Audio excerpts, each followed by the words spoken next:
Good Saturday morning, afternoon, evening, depending upon where you are in the city. Welcome to our show from the Halls of Justice. And we are here today with my colleague and producer. We're both the producers of the show, but my colleague is Murvet Arnstein. And we have our very special guest with us in the studio, the elite Mr. Russell. And I don't know what the F stands for. You can tell me about that. BEHJATNIA, correct? That is correct, and good morning to you too. Good morning. Welcome to our show. Thank you. Nice to have you. Today we are going to talk about the divorce process because Mr. BEHJATNIA, actually I'm really impressed with him. He's going to tell us about the divorce process. He actually does also personal injury and family law. So maybe another time I can get him to come back and talk to me about some personal injury. So Mr. BEHJATNIA, if you would be so kind, give us a little background about yourself. Tell me where you came from, what you're doing. Yeah. Of course, I have been practicing law for over 16 years now, and I started in a firm in Santa Monica. After that, I started my own practice, and I was in the city of Thousand Oaks. And then I moved my offices about 6 years ago to Van Nuys, and that's where I practice. I'm originally from Iran, and I have been here in the United States since 1985. So you came from Thousand Oaks too? Thousand Oaks as an area where I had my office for a little over 2 years. Wow. Wow, that's cool. You've been all over. Well, Mr. BEHJATNIA and I, we met in court, and I was very impressed. He had a stack of pleadings this big. I really like the way he interacts with his clients. So I'm going to start off, since you're going to tell us about the divorce process. A lot of people don't know, so this is going to be really educational. Who can file for divorce in California? Well, in California, you have to have a residency requirement that has to be met before you can file for divorce. And that requires a 6-month residency in the state of California at a minimum, and a 3-month residency at the county where you're going to be filing. Okay. However, where you have been married does not matter. Okay. And what issues would be decided in divorce court? Divorce court has control and the capacity to decide issues that have to do with any family law matter. In order to have a divorce finalized, you often have issues of children. Okay. That would have to do with custody and visitation of the children, and also issues of support. Now, support would be the financial contribution that each parent would make to the other for the care and livelihood of the children. It's commonly known as child support. There is also spousal support. Now, spousal support would be the amount of money that would be paid from one parent, or I should say one spouse, to another, and that would be based on their level of income. I was going to say, now commonly we used to think that it would always be the man paying the woman.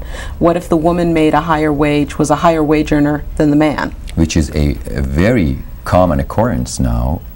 We have situations, I have clients time and time again, that the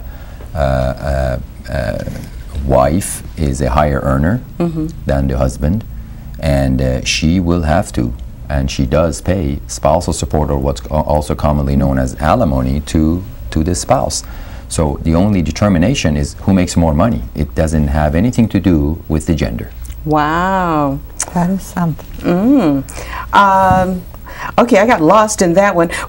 Tell me about the community property. Well, community property is, or the issue of property is one of the other aspects of what the court in divorce cases will have to make a determination on. Now, we talked about the issues of children's custody and visitation. We talked about support, which has child and spousal support.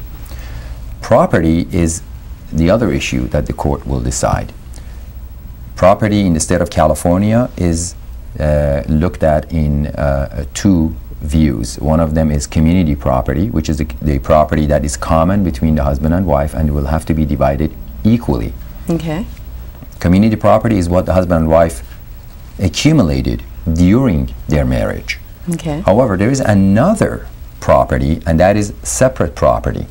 Okay. Now, separate property would be the kind of property that belongs to one of them only. To give you an example, if one of them owned a certain real property before marriage, more than likely that property would maintain its separate property characteristic all the way throughout the marriage if certain criteria and issues are met and observed during marriage. Or if one of them received a gift, or if a family member died and left them through a will or some other method a certain amount of money or other assets. That would be separate property for that particular spouse only, and will not be shared and will not be divided. What if I opened up a separate bank account from my spouse during the marriage, and I'm working and I deposit money into that account?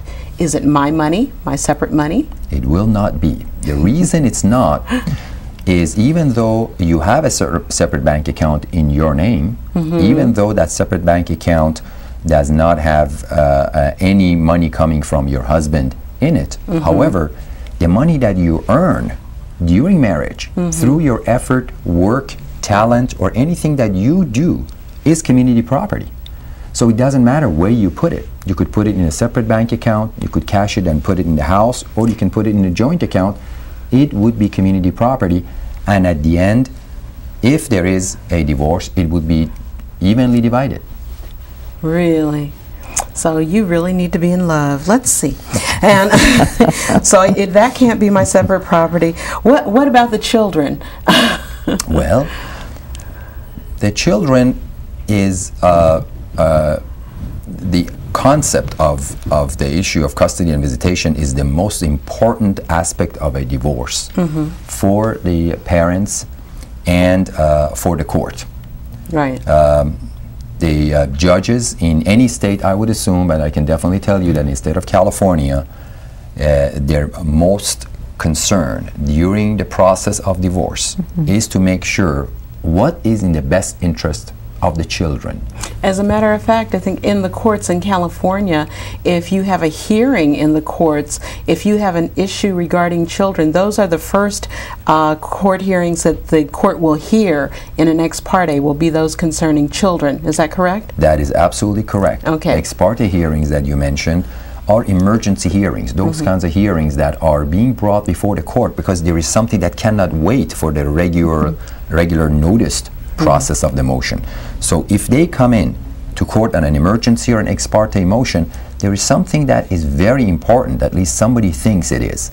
So if it has to do with the children, the court looks at them, gives them priority, and hears them as quickly as possible because that involves the children. And since the best interest of the children is utmost concern for the court, they hear them first. Awesome. So, so can you tell us about what is legal custody is about? When it comes to the children, we have two types of custody. We have legal custody and we have physical custody. Now, as the names resemble, physical custody is with whom are they going to be living? Are they going to be with the mother, and are they going to be visiting with their father, or are they going to be with the father and visiting with the mother? And also, is there going to be a division of time that might be even equal between the parents? That's physical custody. Where are they going to be at any given time, their physical location? Now, there are issues that have to do with legal custody. Legal custody is to know who's going to be able to make important decisions in the children's lives. What kind of school do they go to? If they're going to have any surgeries, are they going to get that at a particular hospital, or are they going to need it at all? Legal custody, in by far the majority of cases, is always joint. There are going to be rare circumstances where a legal custody would be given solely to one parent and not the other. because the courts want to make sure that both parents are involved in the children's lives. However, there are circumstances where the custody is given solely to one parent. So as to legal custody, we mostly have joint legal custody. When it comes to physical custody, there is going to be a certain level of change that will go through the process of children's growth. For example, as they are growing, the parents may go to court and want to modify the time frame that the children will spend with each parent. That can change. That can be set according to a court order. However, in a couple of years, once the children are older, or even when the situation of the parents change, they are going to have to go back to court and ask the court to modify that in order to make it better for the children's sake. I see. Is promoting children's contact with the other parent important? That is very important. The courts, in order to decide who's going to be physically with the children, what time of a week or day the children are going to be spending with each parent, they are going to be looking at the parent with whom the children are. Is he or she preventing or discouraging them from interacting with the other parent? Or is he or she encouraging that? When a parent has physical custody, if they use that time in order to just keep on reading into children and telling the children that you need not to be concerned about your other parent, you need not to contact, you need not to be with them, and once the court is notified of something like that, they are going to use that reasoning in order to take the custody or reduce the custody with the parent that has done that. So that is a very important aspect. Mm-hmm. So who will pay child support? We discussed earlier the issues of spousal support. Yeah. Now, spousal support was based on the earnings of the parents. Mm-hmm. The same type of scenario is used in order to determine child support, mm-hmm. except there are more factors that are mm-hmm. looked into. When you are trying to determine the issue of child support, the court will first, of course, look at the income of the parties. Who's making more money? The other issue that the court will look at is the percentage of time that the children stay or have with each parent. If each parent has a 50% time with the children, then the only differentiating factor would be the income of the parents. But if there are situations that a parent has more time or more custodial time, we call it, with a child, then those children are going to have more financial or money needs for their food, shelter, clothing, and other expenses. Mm-hmm. In those circumstances, the court will consider that the percentage of time that the child will stay or have been in the physical custody of a parent, in addition to the amount of money that each parent is earning, in order to determine the child support. I see. So what does child support cover for your children?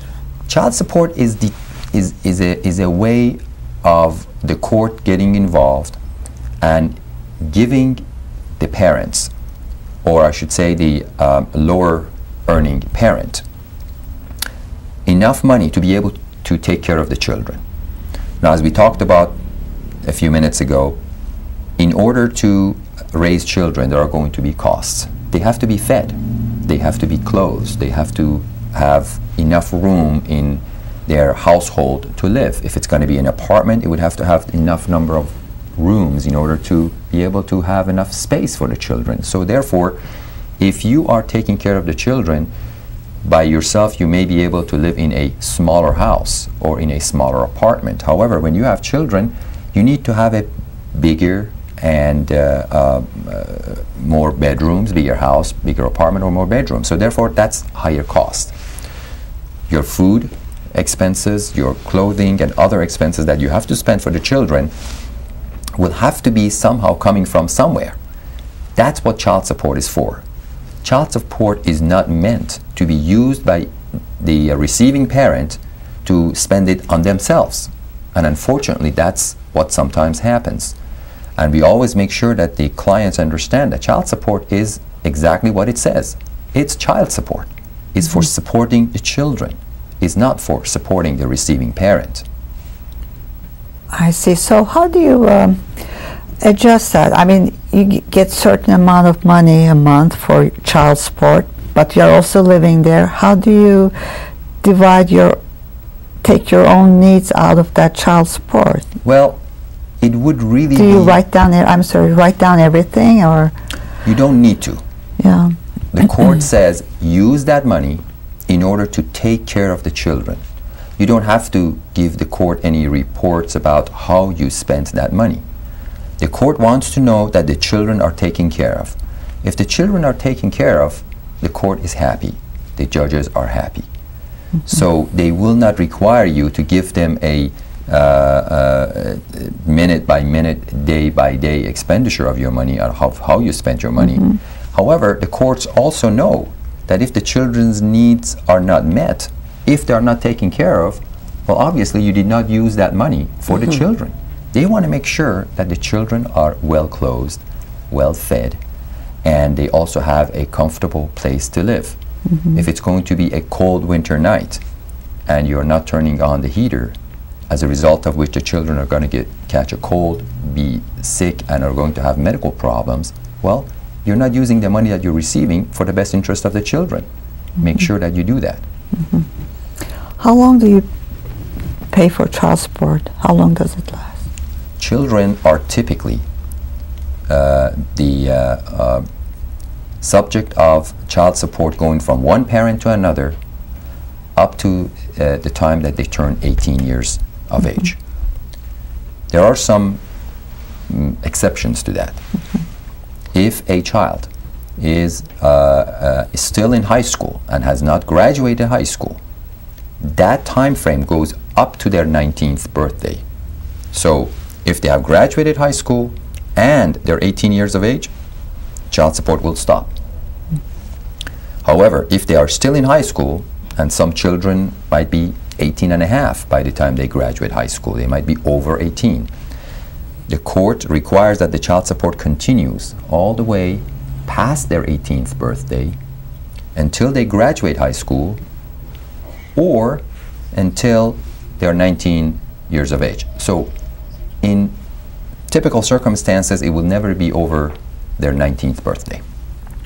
Right, but sometimes, you know, if you have a kid turns 18 and that's it, child support stops, but that kid still needs to live at home with the mother or father and needs the income to go to, say, college, and still needs to buy clothes and eat. Who pays for that? Unfortunately, California law only covers that issue up to that time. Thereafter, it would be up to the parents to see if they can voluntarily contribute to that. And it would be then the goodwill or the good, I guess, nature of the parent that would come to play. Remembering that once the children turn 18, they are adults now. They're no longer children. And as an adult, they are not a ward or subject of the court anymore. So they're going to be able to hypothetically go get a job, and so therefore there is no child support necessary. I see.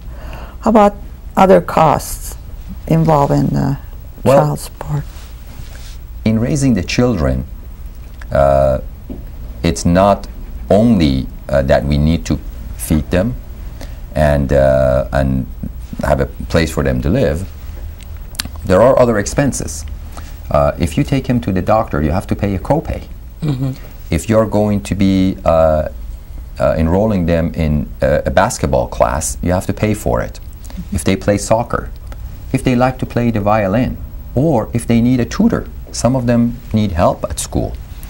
Those additional costs, they're referred to as out-of-pocket costs. will have to be divided 50-50 between the parents, even though the child support is already set, but that would be an additional amount. The perfect example of that is childcare. Some children, during the time that the custodial parent is working or enrolled in school, will have to be in childcare. That childcare cost that will be paid will have to be shared 50-50 between the parents. And so therefore that is an additional child support that will have to be paid by one parent to another. Okay. Wow. So, and how long, well, at 18, the child support stops.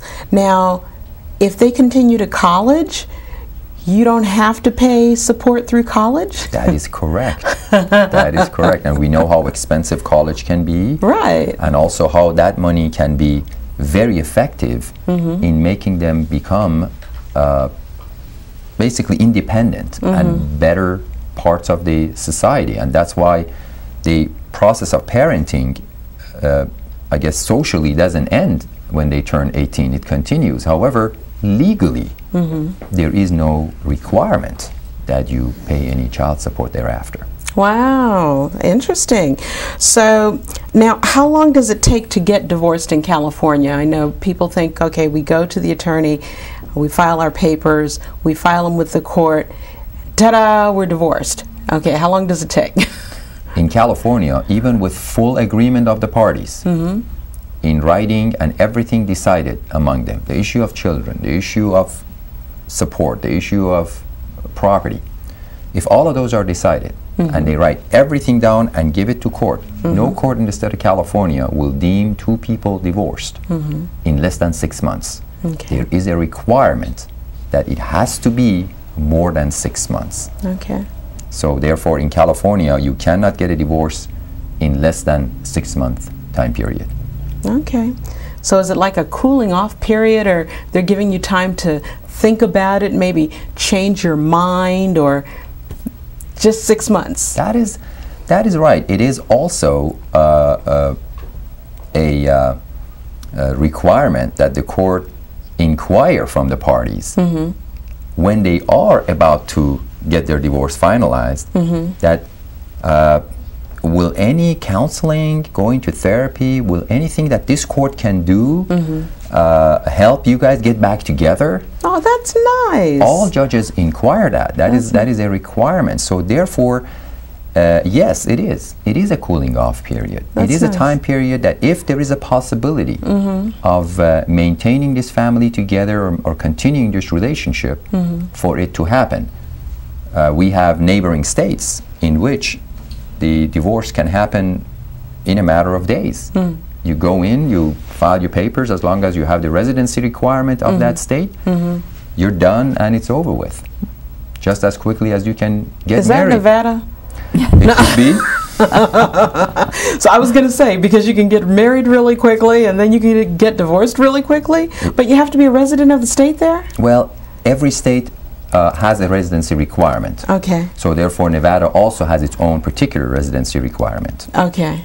So they want you to come and stay there a while before you can say you can get divorced. Absolutely. You can't just take a weekend trip there when you are a resident of state of California and go file for divorce. You still have to show that you are a resident of that state for their minimum requirement, which is particular to the state of Nevada. Wow. Okay, now you're getting a divorce. It's going to take us 6 months, whether we agree or not agree.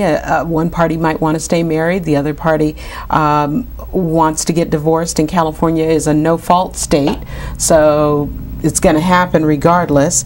What happens to the retirement accounts? Retirement accounts have been looked at in the state of California just like another piece of property. If you put money in it and earned it during your marriage, it's community property. Okay. It's divided equally between the parties. If it was something that you had put money in before you got married, or you put money in it after your date of separation, even though the divorce hasn't been finalized, but you are separated from your spouse, in that case, those monies are considered separate property, and the rest of it that was earned or put away during marriage, that's community property and would be subject to the equal 50-50 division between the spouses. Wow. Now that gets tricky. That gets a little difficult because now you're figuring out when the money went in and when you filed for divorce, and so when it stops being our money and it starts being my money or their money again. That is correct. Okay. That is exactly right. How about during separation? Say, you know, before you file for divorce, you separate and you start putting money in, or? Well, separation has a different meaning when it comes to the issue of divorce. Separation is the date that you put in your petition that says, as of that date, I am separated from my spouse and I want to get a divorce. It doesn't necessarily mean that you have to move out. It doesn't mean that you have to change your room. It's just the date that you personally decided that you want to start the process of divorce. So after that separation, you have to have it in your petition, and you have a specific date that's called the date of separation. If you put money in your retirement account, or if you earn money from your income, or if you hit the lottery, all of those are your personal property. After date of separation. We've got 1 minute, and I want to get this question in because this is very interesting. What do you need to change a court order? In order to change a court order in California, which usually happens with the issues of support and child visitation, you need a changed circumstance. You need to show that something has changed in order for me to come to court right now and ask this court to change the order that you gave me 6 months ago or 6 years ago. So change circumstances is necessary. If everything is the same, incomes are the same, the time that children spend with the parents are the same, the court will say there is no need to change anything. Everything is pretty much in the same scenario. However, change circumstance is what's necessary. All right. For a change of circumstances. We are going to wrap this up. So what would you like to say in closing? What would your closing comments to us be? I think that in any divorce... We're wrapping it up. We're going to have you come back. We will do that next time. Thank you. Thank you for joining us on From the Halls of Justice. Thank you to my colleague and partner, Murvet Arnstein. Thank you for coming. And Mr. Russell BEHJATNIA, you are wonderful.